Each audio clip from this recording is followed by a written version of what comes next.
Hi, everybody. Welcome to season two of TiffanyAvayeTalks, where I talk to people I like about things I like.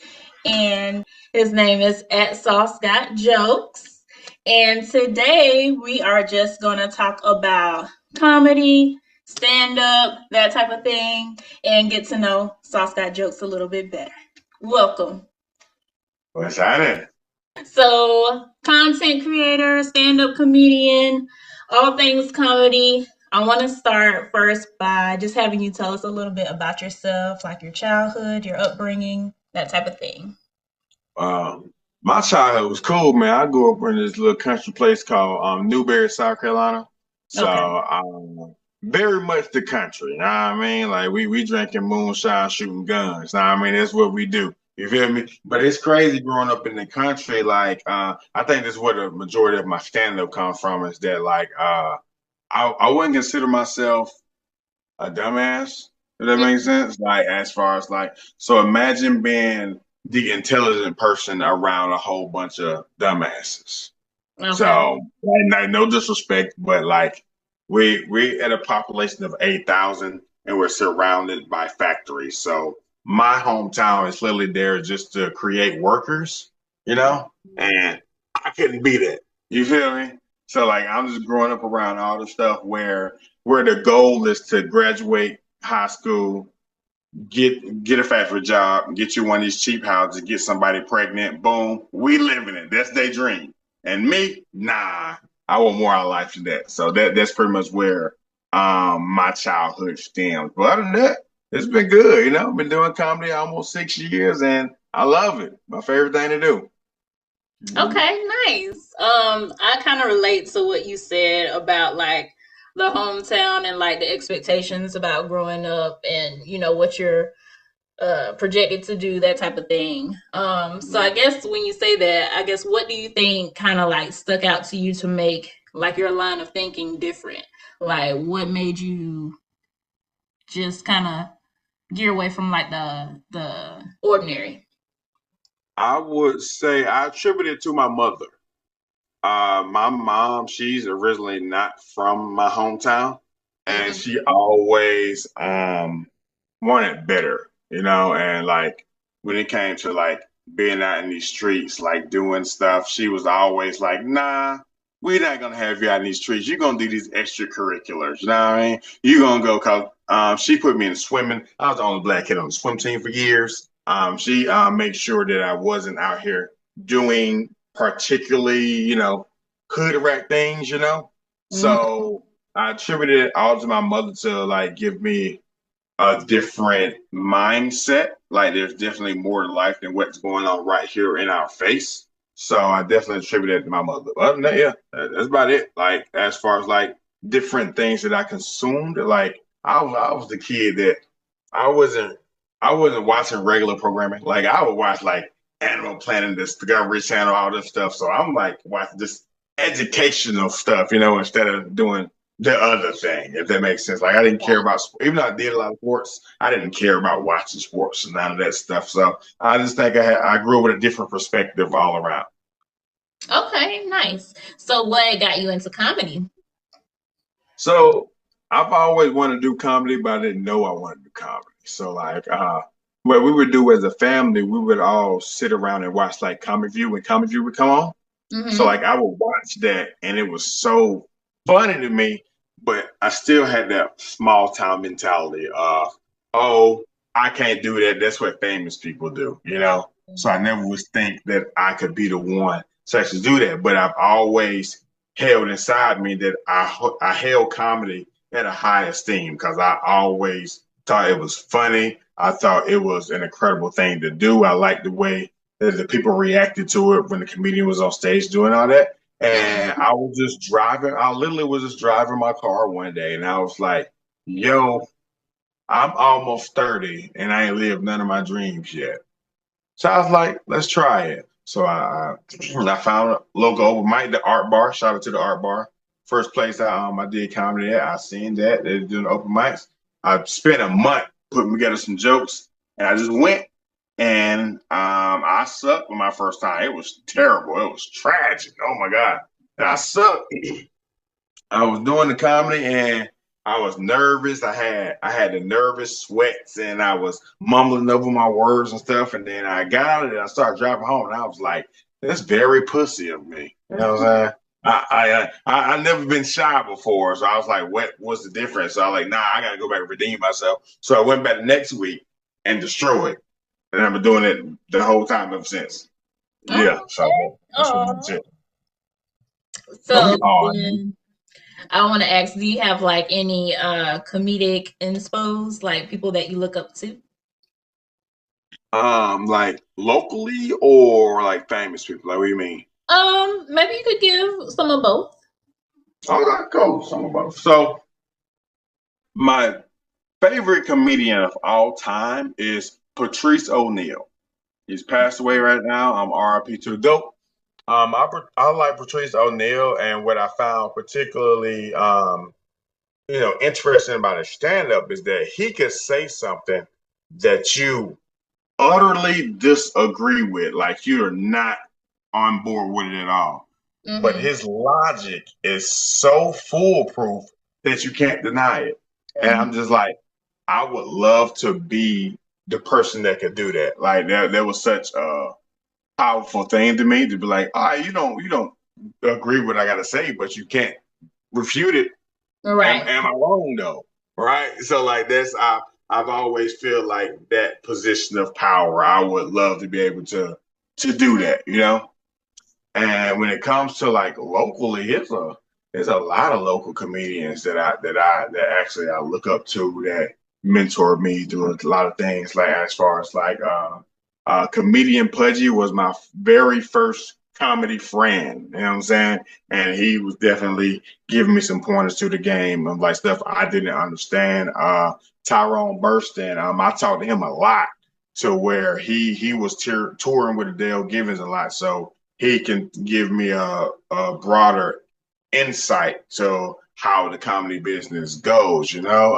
Comedian Cedric, he's down in Augusta. He was one of my mentors. So I'm very much a sponge when it comes to this comedy game. As far as like, I'm definitely gonna ask. I'm gonna ask questions. I asked a lot of questions. I'm gonna receive the information. I'm gonna utilize that information. So those is way more that I can name, but those people in particular definitely help mold my craft and definitely help my with my projection in this comedy industry. Okay, nice. I think it's very interesting how like in the comedy world, like how things connect because I forgot to mention this at the beginning, but we met through a open mic in Yes. Charlotte Mm-hmm. and I went to an open mic in Columbia. I met the person that you referred to, comedian Pudgy. Yeah, And that's my job. yeah, I think it's just interesting how like you know, comedy can connect people, Mm-hmm. and kind of like how it all links together. So that's pretty cool. And then you talked about like your first open mic kind of bombing a bit, and then afterwards things took off. So can you talk about like what makes a good performance for you? Well, for me, I'm very much a comedy stickler. Like Mm-hmm. I don't accept bullshit. I mean, like some people can go up on the mic and make a few people laugh, like, "Oh, I did good." Nah, what substitute? What is that? If I get there, honestly, like as far as like say Vince, if I went to a show, there's a whole bunch of rednecks, I'm like, oh, I know exactly what I have to tell to appease to this certain crowd. And I go up there and I'm able to deliver that for this group of people. That is a successful comedy performance for me because everybody's different. Every show is different. Every audience is different. So it makes me feel good when I can go to a venue and I can recognize what type of people is in here, what type of night is going to be, and I know, and I can put together the formula to make that a successful night. So that's what's gratifying for me, like, oh, okay, I see these people, I know exactly what I can do to make these people laugh. Like that's what Mhm. fulfills me. Okay. Okay. Mhm. Mhm. So recently you made a post about an upcoming event that you were excited about with chocolate sundaes. And Yeah. you stated that you had won a competition. So I want to talk about chocolate sundaes, but I also want to talk about the competition first. So can you tell us a little bit about what that was, how it went, and whatever you feel? All right. So during the pandemic, everything was shut down. So the venue, the Laugh Factor, they started doing virtual comedy competitions where you would get on Zoom, you would say your set, and the judges would pick who was better. Excuse me, I'm yawning, my bad. So they would pick who's better. I've had a long day. Based on your performance. And the prize was a date at the Laugh Factory. So I did it twice actually. I did it the first time and didn't go so well. I didn't win. But my second time when I did it, I knew I won. Like when I didn't come to play, I was like, I can't squander these opportunities. So I went there. It had 15 comics that was doing it. So I went there. First couple people went, they did all right, but then I went out, smashed, and I was like, oh yeah, I won. It was no doubt in my mind. What's up? You What's said your it was question? virtual? Yeah, it's virtual. Okay. So I know you talked a lot about like gauging the audience. So how does that transfer into like a virtual performance or It doesn't. okay. It doesn't. Virtual is trash. Don't Okay. let nobody lie to you. Virtual stand-up comedy is butt cheeks. Okay. No. So basically, the only thing I did was see, I attributed this to my experience of being a comedian because the comic before me had said a joke that kind of could branch off into one of my jokes. Okay. So when I went up there, I was able to make boom a quick riff off of what he said to get everybody on board. And then I went into my joke. So I was like, boom, I got this in the bag, you know what I'm saying? Because that way, they know it's not just no scripted stuff. I really Right. just on the fly, I was able to do that. So I won that competition. Then they gave me my date. I won this competition in 2021. And they said, oh, yeah, your show date is in 2025. I was like, whoa, whoa. Because I'm going next week, but it actually moved that date up. It was supposed to be, I think, August of 2025 because the Laugh Factory is so booked out. They're booked out years in advance, right? So when I first got the date, I was kind of bummed out. But at the same time, I thought about it. I was like, just imagine how much of a better comedian I'm going to be in 3 years. Hmm. And so that's why I just took this stride, like, okay, cool. It's going to get here eventually. And it's the truth. Because looking at myself now as compared to the kind of media I was 3 years ago, oh, it's a complete difference. Oh my God. Yeah. So I'm grateful for it. I'm happy. I'm so looking forward to it. That's good. Final question for you. So, Chocolate Sundays. It's a really big name. A lot of great names have graced that stage. So, I just want you to kind of talk about your expectations for that show, what you're going to bring to the table, that type of thing. All right. So as for the expectations, I have none. Okay. I'm just gonna go and I'm gonna treat it like any other show because what I don't wanna do, I don't want to psych myself out. I don't want to go there expecting a lot and then it don't be what I expect. So I'm just gonna take it for what it is. And as far as what I have for it, I'm just gonna treat it like any other show. I'm gonna go there. I'm gonna see what the venue is like. I'm gonna see what the crowd is like, see what their vibe, with everything, and I won't know what I'm gonna say until I get on that stage, and I'm just gonna say it. So basically, I don't want to do any more or any less than what I already do because I already take this craft so seriously. Because before I do any performance, whether it's an open mic or a paid gig or whatever, I always go meditate, go over my stuff, and I make sure that I'll be able to deliver the best performance that I can. So that's just how I'm taking it. I'm taking it like any other day. Okay. One thing that I can say just from witnessing you perform is like it's high energy.